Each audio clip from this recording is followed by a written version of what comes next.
Écoutons à présent Melinda Melini, journaliste Média TV. Elle était en direct depuis Nice dans une précédente édition.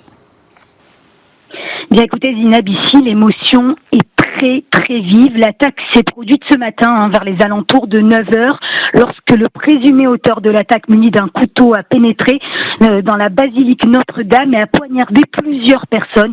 3 personnes ont été tuées, 2 d'entre elles se trouvaient dans l'église. Une des victimes est âgée de 70 ans. La gardienne de l'église, le gardien de l'église fait partie des victimes. La 3e victime s'était réfugiée dans un café en face.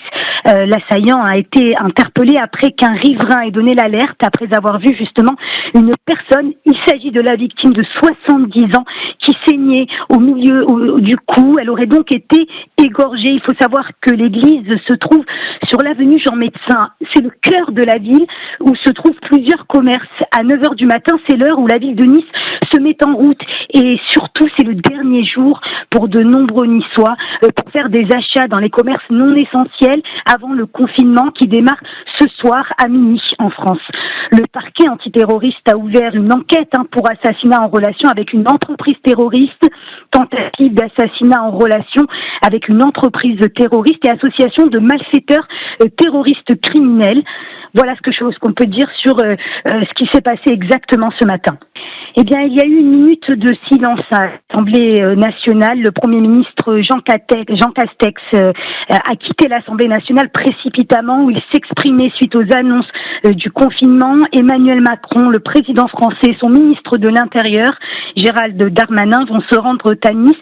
Ils seront sur place à la mi-journée et le maire de la ville, Christian Estrosi, s'est exprimé sur place, sur l'avenue Jean-Médecin. Il s'est dit bouleversé. Nice, a-t-il dit, a payé un trop lourd tribut depuis quelques années. Le maire appelle à l'unité. Il faut savoir que cette attaque, Zineb, intervient 13 jours après l'attentat de Conflans-Sainte-Honorine et que ce n'est pas la première fois que Nice est frappée par le terrorisme. Souvenez-vous, le 14 juillet 2016, 86 personnes avaient trouvé la mort lors d'un attentat sur la promenade des Anglais.